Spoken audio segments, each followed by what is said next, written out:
French Boss, le podcast des entrepreneurs voyageurs. Éric Gendry.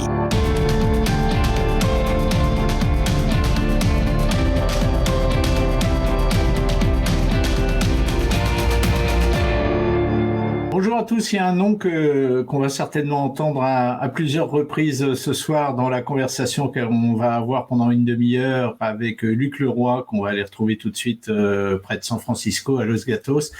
Ce nom, c'est Tesla, un géant de l'industrie automobile. Pourquoi on va beaucoup parler de Tesla ? Luc Leroy, je vais vous laisser nous l'expliquer tout à l'heure. Bonjour, merci d'être avec nous, Luc. Bonjour Eric, merci à vous de me recevoir. Bonjour à tous. Alors, on va beaucoup parler de Tesla et vous allez nous en parler tout à l'heure. Auparavant, regardez derrière moi le Golden Gate. C'est un pont qu'on voit assez souvent, d'ailleurs, dans cette émission French Boss, parce qu'il y a beaucoup de Français qui ont créé leur société, qui sont installés à San Francisco, dans la Silicon Valley. Je vous ai demandé, comme on le fait toujours, Luc, de m'envoyer une photo de ce qui, à vos yeux, la ville qui représentait le mieux votre vie professionnelle. C'est cette photo que vous m'avez envoyée. L'histoire professionnelle de Luc Leroy est donc étroitement liée à celle de ce Golden Gate et de San Francisco, Luc. Alors, insignifiante par rapport au Golden Gate, mais oui, ça a été notre lieu d'arrivée, comme beaucoup de Français ici, en 2005, où nous avons vécu à San Francisco pendant 2 ans. Et j'ai beaucoup hésité à vous envoyer d'autres photos qui sont aussi représentatrices de la région. Le Golden Gate, j'aime beaucoup, comme les Français en général, parce que ça représente cet accès à la ville, San Francisco, mais avec l'omniprésence de la nature. Et c'est la qualité de vie qui est assez unique, je crois, ici. On est dans la Silicon Valley. Il y a la vie de San Francisco qui est assez particulière, avec Berkeley juste en face. Et aux alentours, la nature, que ce soit la montagne, l'océan. Et ce qui est très appréciable avec le Golden Gate, donc lorsque j'habitais à San Francisco, nous étions à 5 minutes à pied du Golden Gate Bridge et du Golden Gate, qui est ce lieu. C'est énergisant, vivifiant, un peu un paradoxe par rapport à la grosse chaleur qu'on peut avoir plus au sud de la baie. Il y a le microclimat san-franciscain qui est absolument remarquable. Luc, est-ce que votre vie professionnelle aurait été différente ailleurs qu'à San Francisco ? J'ai l'impression de connaître un peu la réponse, mais c'est à vous de me le dire. Vous allez être déçu, mais non. Mais oui, bien sûr. Alors, oui, tout à fait. En fait, je suis arrivé en 2005 à San Francisco par le biais de l'achat de notre entreprise, une PME parisienne qui fonctionnait bien, mais une toute petite boîte puisque nous étions 8 salariés dans le monde. Et j'ai donc été intégré chez Adobe avec 3 de mes collègues. Et ce qui est très intéressant, c'est qu'au début, c'était vraiment une mission de 2 ans. Pour être honnête, aucune envie de rester aux États-Unis. Et puis, vous voyez, ça fait quasiment 17 ans maintenant. Nous sommes devenus citoyens américains et nous vivons entre la France et les US. Et je crois qu'on est parti pour rester. Alors, Adobe est une société qui excelle dans le monde du développement logiciel. Voilà, toute la suite logicielle d'Adobe est très connue. Et ça m'a permis d'être exposé et d'apprendre les techniques managériales américaines, mais aussi les bonnes pratiques d'ingénierie qui permettent de développer et de livrer du logiciel de façon très rapide. C'est-à-dire que lorsque un client conséquent du PDF, par exemple, on va dire une institution gouvernementale, trouve un bug qui peut apporter des failles de sécurité dans le logiciel, nous avions entre 12 et 24 heures pour livrer un patch et surtout le déployer à tous les téléphones mobiles, les ordinateurs qui utilisaient Acrobat ou Reader, le cas échéant. Donc ça, c'était une opportunité d'apprendre des techniques assez remarquables, ce qui par la suite a eu beaucoup d'influence, notamment sur mon succès chez Tesla et récemment avec Fullspeed. On reconnaît rien que dans les mots et puis dans la passion qui émane de la manière dont vous parlez, on reconnaît l'ingénieur informaticien que vous êtes. Tesla, j'en parlais tout à l'heure, vous venez de prononcer le mot, un moment clé dans votre carrière. Depuis 2 ans et demi, vous étiez le responsable de l'automatisation chez Tesla. Il y a beaucoup de choses qui ont découlé de ça. Racontez-nous. Tesla, Elon Musk, 40 ans, un des hommes les plus riches du monde, un génie. Ça marque un homme de travailler là et de côtoyer Elon Musk. Bien sûr. Alors, ce qui est assez intéressant, c'est qu'au départ, je suis rentré chez Tesla donc en tout début 2018 pour une grande partie de mes responsabilités était d'aider l'intégration de l'autopilote des véhicules dans le firmware véhicule. C'est-à-dire, il y a une équipe qui développe l'autopilote pour les voitures Tesla, donc, et il faut aller intégrer ce logiciel dans le firmware, c'est-à-dire dans le logiciel embarqué pour les véhicules. En fait, j'ai fait ça pendant moins d'un mois, puisqu'assez rapidement, il m'a été offert l'opportunité d'aller aider le logiciel usine, donc ce qu'on appelle le factory software, notamment les automatismes. Je reçois un texte un soir de mon boss qui me demande si je connais le monde du manufacturing et des robots. Je réponds en anglais, bien entendu. J'ai été exposé une fois, et oui, un petit peu. Et là, il me répond en bon anglais, good enough and fair enough. Donc, ça suffira. Retrouve-nous demain 8h à l'usine de Fremont, dans laquelle je n'avais jamais mis les pieds. Et là, je me retrouve pour une visite avec Doug Field, à l'époque, qui était le chef ingénieur de Tesla, et Elon Musk. Et on se promène sur la ligne d'assemblage du Model 3, qui à l'époque, c'était ce que Elon tweetait comme le automation hell, donc l'enfer de l'automation, des automatismes. Ouais. Et effectivement, il y avait beaucoup de choses qui n'allaient pas. Et ce qui me marquait, c'était la façon avec laquelle Elon micromanageait et maîtrisait tous les composants de la ligne de montage et s'adressait aux techniciens, aux managers, leur demandait ce qui n'allait pas, leur ordonnant d'exécuter certaines choses. Donc je trouvais ça assez intéressant que celui qui était quasiment l'homme le plus riche du monde passait son temps à venir micromanager et ne lâchait jamais le morceau. Donc il y a cet aspect très important avec Elon, c'est qu'il ne lâche jamais. Et j'ai eu 11 face à face avec lui pendant ces 2 ans et demi où j'étais chez Tesla. Et c'est un trait absolument constant. Prendre des décisions très dures et ne jamais lâcher le morceau. Et voilà. Et donc j'ai accepté ce soir-là, j'ai accepté de prendre le management par intérim de cette équipe, qui était une équipe de 75-80 personnes à peu près, et de fil en aiguille. Effectivement, avec mon parcours d'ingénieur, alors en mécanique par formation et informatique par formation et par expérience, apporter des perspectives d'ingénierie un peu franco-françaises, très pragmatiques, divisées pour régner, dans un rôle où traditionnellement mes prédécesseurs étaient des ingénieurs qui venaient du monde du manufacturing. Et le plus technique que j'ai vu, c'était des électriciens.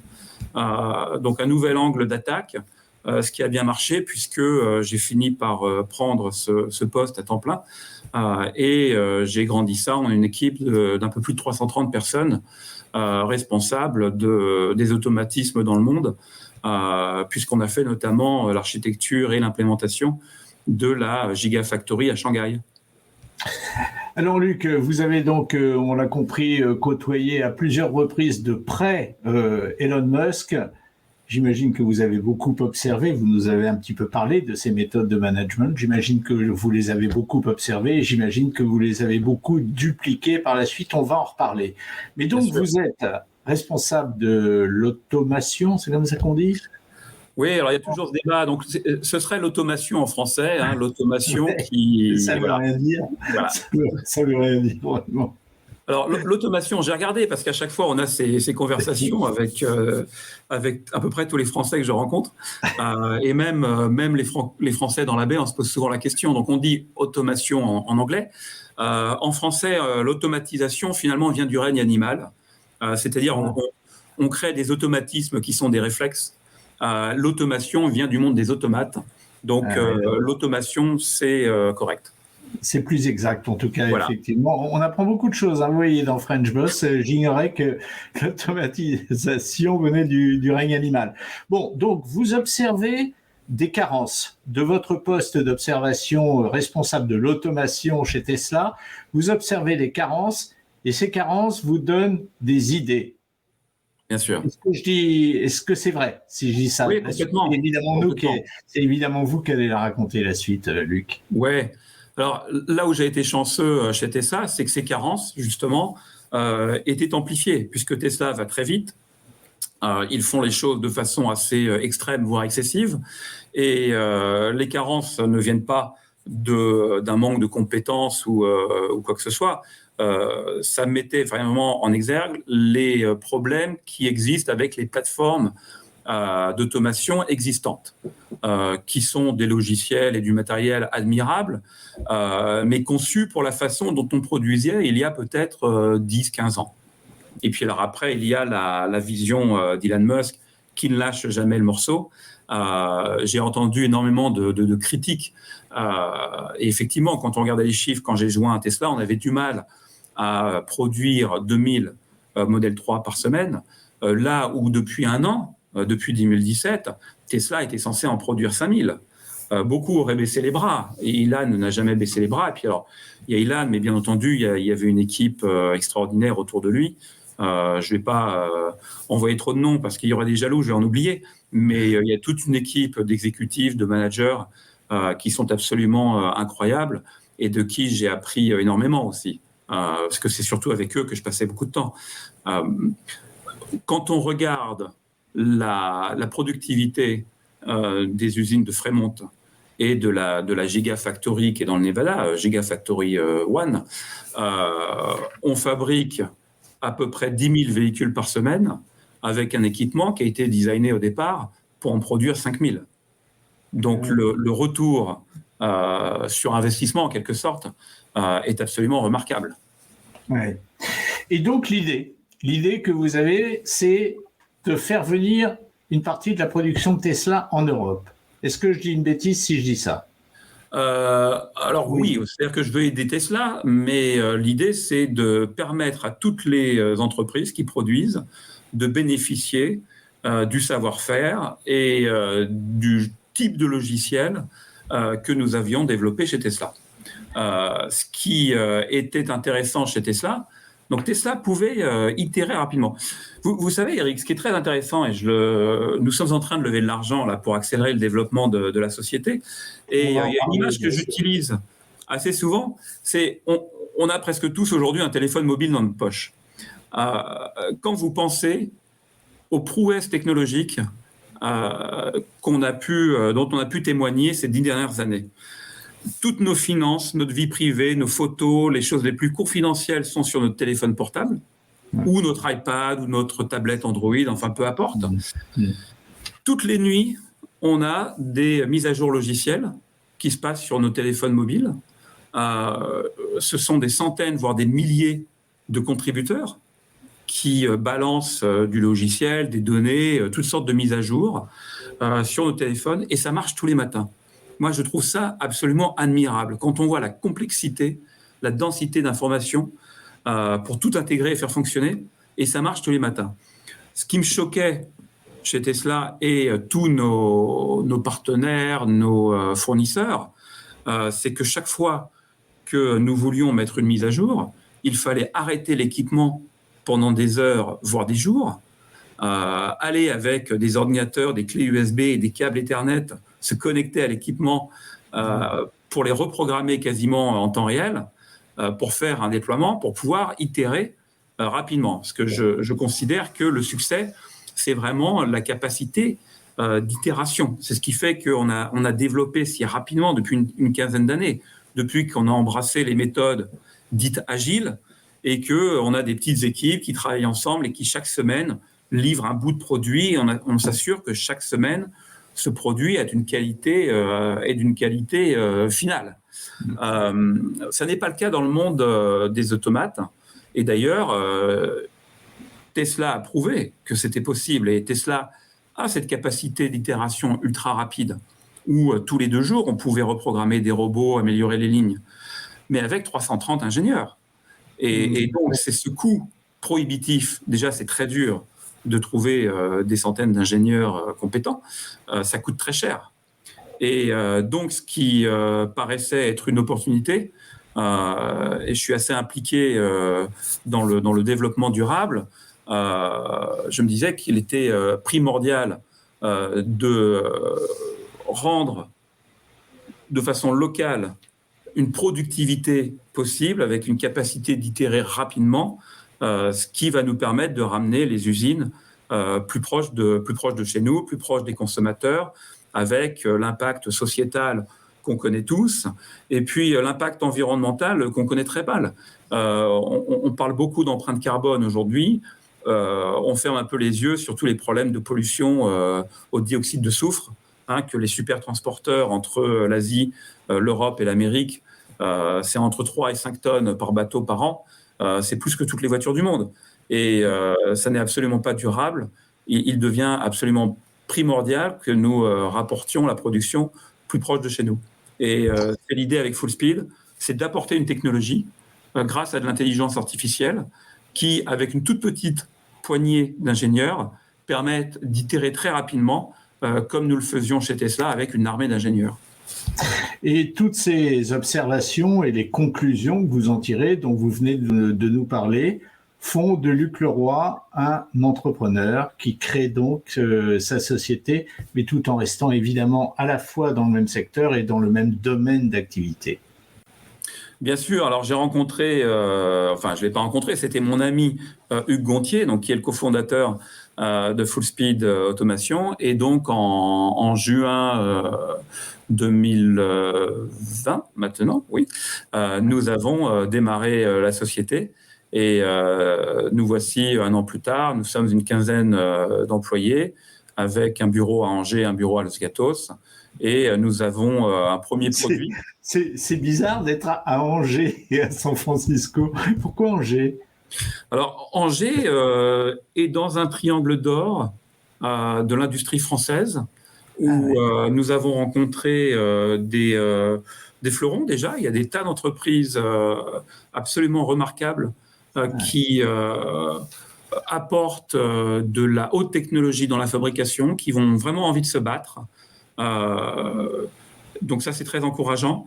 Et puis, au niveau de la région, au niveau des élus, j'étais aussi très agréablement surpris de l'engagement. Ce sont des gens qui n'ont pas peur de l'industrie. Ça peut paraître choquant, mais on est devenu peut-être un peu snob en Occident. On considère que tout ça, c'est du col bleu, c'est pas super, j'en sais rien. C'est très dommage. Moi, je trouve que l'industrie, la manufacture, c'est très noble. Il faut l'embrasser. Il y a une grande fierté, il y a tout un tissu socio-économique qui se développe autour.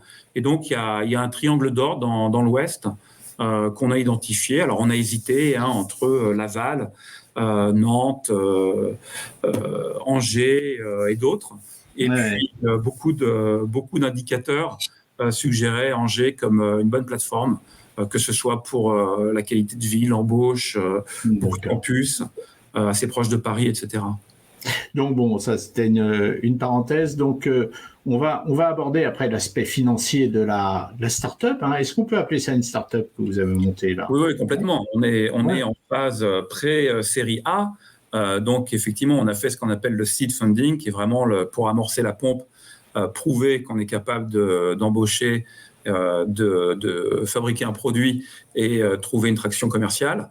Donc, ce qu'on vient d'exécuter, là, on est en phase de précroissance, puisque Vitesse, notre produit, va être en version 1.0 au mois de décembre, là, d'ici 3 semaines.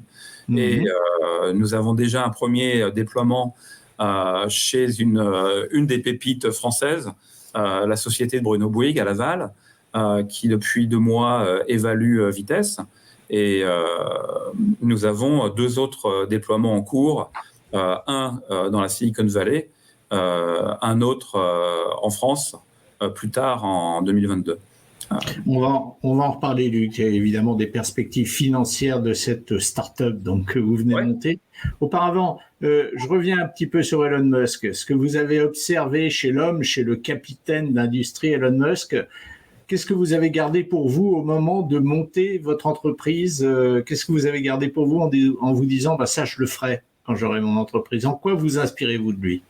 Ouais, alors déjà, c'est un canevas de travail qui est très subtil et complexe. Donc, c'est assez difficile et c'est pour ça qu'il y en a beaucoup, je pense, qui échouent. J'espère que je n'en ferai pas partie. Mais j'ai été témoin, j'ai eu des boss qui voulaient faire un peu les Elon Musk et les Steve Jobs en ne prenant que la face publique des personnages. Et donc, je pense que c'est une des raisons pour lesquelles ça ne fonctionne pas. Il y a toute une phase cachée, personnelle, non documentée, qui est très profonde, qui est très importante. Et avec Elon, cette capacité à sauter dans des sujets complexes, sans complexe justement, c'est-à-dire que des sujets sur lesquels il n'a aucune formation au départ, savoir être humble, poser des questions. Et puis, moi, ce qui m'a toujours surpris avec lui, c'est au bout de 5 minutes, c'est lui qui commence à poser les questions. Donc, pendant 5 minutes, il écoute. Au bout de 5 minutes, il commence à poser des questions. 20 minutes plus tard, c'est lui qui vous challenge.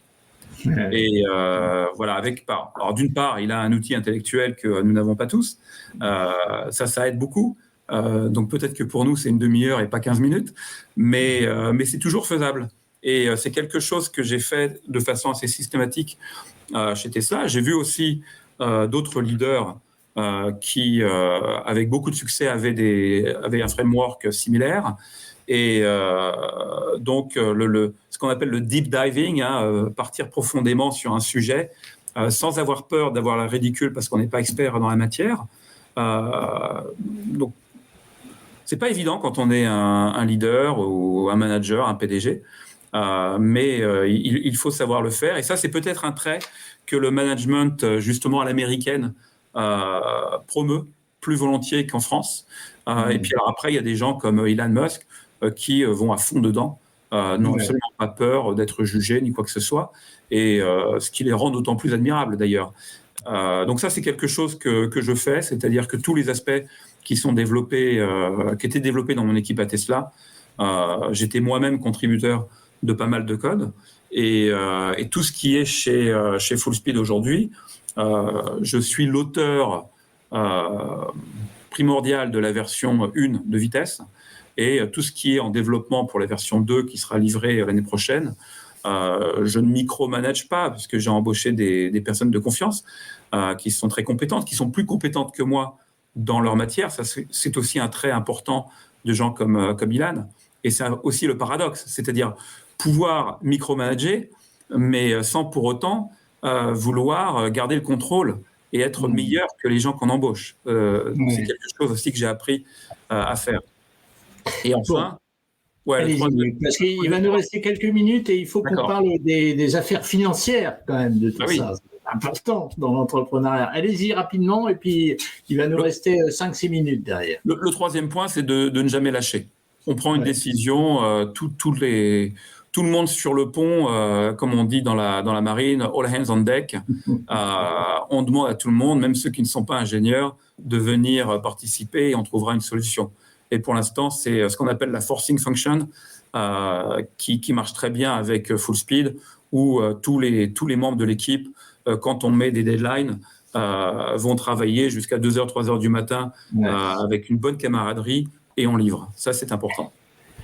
Luc, quel est le rapport capitalistique entre la société que vous venez de créer et Tesla ? Aucun. C'est-à-dire que je suis parti de Tesla en juin l'année dernière et nous avons monté au mois d'août, nous avons incorporé Fullspeed, qui est une société complètement séparée. Et je travaille, on fait un peu du consulting avec des équipes de Tesla aujourd'hui, mais nous sommes un prestataire et un éditeur de logiciels totalement indépendant. Vous n'avez débauché personne de chez Tesla ? Ça, je ne peux pas en parler. D'accord. Bon, et Comment, bon, c'est tout récent, hein, cette société, c'est 1 an et demi à peu près. Hein. Ça, oui. Voilà. Financièrement, vous êtes où? Vous nous avez dit tout à l'heure que vous étiez en pleine levée de fonds, là, me Oui. semble-t-il, hein, si j'ai bien entendu. Alors, nous avons levé 3,2 millions en début d'année. On a commencé ça juste avant Noël et en fait, en mars, on a bouclé ce qu'on appelle le seed funding, donc vraiment l'amorçage de la société. Donc, 3,2 millions auprès de groupes d'investisseurs très intéressants qui sont à cheval entre Paris, Londres, Tokyo, San Francisco. Donc, ce qui correspond assez bien à notre cible marché, le relationnel qu'on a besoin de développer. Et puis, nous sommes en train d'initier le tour de table de la série A. On cherche entre 16 et 20 millions pour accélérer le développement économique et commercial de la société en France et en Europe et aux États-Unis, avec le démarrage d'une équipe de R&D en France, puisque nous avons de très bons ingénieurs français qui sont loyaux, qui coûtent moins cher que dans la Silicon Valley. Et donc, il y a tout intérêt, aussi notre cœur est en France, donc tout intérêt à développer ça en France. 16 à 20 millions, vous souhaitez lever à quel horizon? Oh, ça se fera dans les 2 à 5 mois qui viennent. D'accord. Quel est le plan de route? Quelle est la feuille de route? Quelles sont les ambitions financières de votre société, Luc? Alors, c'est un gros marché déjà. Hein. Tout ce qui est automation, c'est absolument fou. C'est 230 milliards de dollars en 2025 dans le monde. Donc, quand on pense à tout ce qui est production, manufacturing, c'est le plus gros secteur au monde, tout simplement. Hein. Et donc, alors il y a des ambitions financières. On espère passer 1,5 million de dollars de revenus en 2022. Ça ne paraît pas être énorme, mais lorsqu'on est une start-up qui a moins d'1 an et qu'on vient dans un domaine où nos concurrents sont des dinosaures, hein, qui sont sur le marché depuis 150 ans parfois. Donc il faut beaucoup de patience pour ce marché. C'est aussi là où ce ne sont pas les mêmes investisseurs que ceux qui investissent dans des applications pour des jeux vidéo pour iPhone, par exemple, qui veulent un retour sur investissement sur 18 mois. Nos perspectives sont plutôt sur 5 ans. Oui, d'accord. Luc, je m'adresse à l'homme là plus qu'au représentant entre guillemets de Tesla ou à l'homme, à l'entrepreneur qui a créé sa société. Qu'est-ce que vous avez dû apprendre vous tout seul au moment de franchir le pas entre salarié de haut niveau et entrepreneur? Et puis le deuxième volet de la question, c'est peut-être un peu, vous quittiez Tesla, j'imagine, où vous aviez un gros salaire, il y a un gros risque que vous prenez de vous lancer dans une entreprise comme ça. Ça va être difficile, j'imagine, d'arriver à vivre de la même manière que quand vous étiez chez Tesla. C'est très indiscret comme question. Mais... Non, mais c'est très juste. Alors cette deuxième question, effectivement, hein, le salaire n'est pas le même. Hugues et moi avons de toute évidence un intérêt capitalistique dans la société qui fait que si ça fonctionne et c'est bien parti pour fonctionner, ça n'est qu'un investissement, il n'y aura rien à regretter. Maintenant, il est certain que la vie au jour le jour, bon, ce qui est intéressant, c'est que chez Tesla, j'avais de l'argent, mais je n'avais pas de temps, puisque tous les mois, j'allais en Chine, c'était les coups de fil la nuit, le week-end, pour dépatouiller l'usine ici et là. Donc au final, vaut mieux avoir un peu moins d'argent et du temps. Et ce qui est absolument dingue, c'est qu'étant entrepreneur aujourd'hui, je trouve que c'est plus facile que lorsqu'on travaille chez Tesla à un poste de management avec de telles responsabilités. L'entrepreneuriat, je l'avais connu à plusieurs reprises. Jamais comme numéro 1, j'étais toujours un cofondateur et directeur technique en général.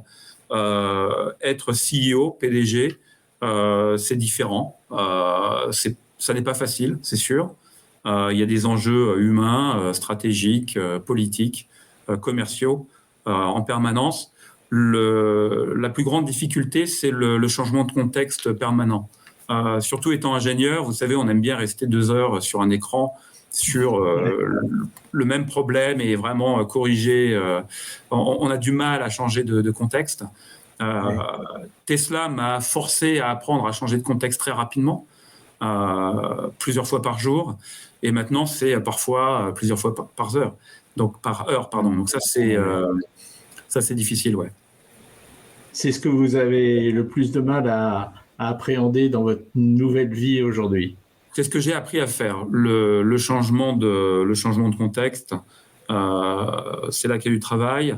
Vous savez, surtout quand on a décidé d'exécuter et de livrer coûte que coûte, et mentalement, vous avez bien le petit roadbook de voilà ce qu'il faut faire pour la livraison, mais il va y avoir un coup de fil toutes les 10 minutes, de la paperasse, des avocats, des clients, des choses comme ça, qui vont venir semer d'embûches dans le roadbook jusqu'à la livraison. Et bon, il faut l'accepter avec un sourire, savoir dire stop parfois, mais et accepter de travailler 4-5 heures de plus le soir pour justement assurer la livraison. En tout cas, moi j'ai été ravi de discuter avec vous, Luc. C'est intéressant de voir quelqu'un qui, à un moment donné, n'a pas eu peur de quitter un poste dans lequel il devait gagner très très bien sa vie pour prendre le risque à la fois de changer de pays d'une certaine manière, du moins de manière périodique, et puis effectivement de peut-être renoncer à un mode de vie qui était forcément un mode de vie très très satisfaisant. Bravo pour votre courage, Luc. Merci, Eric. Mais moi, je sais pas, j'ai pas de très grosses inquiétudes pour vous. C'est gentil, c'est rassurant. Écoutez, on a la bonne équipe, on travaille dur, et c'est une mission qui fait du sens et qui, je pense, est même nécessaire. Donc, a priori, il n'y a pas de raison. Ouais. Merci beaucoup, Luc Leroy, et bonne continuation. Merci, à bientôt. À bientôt. Au revoir.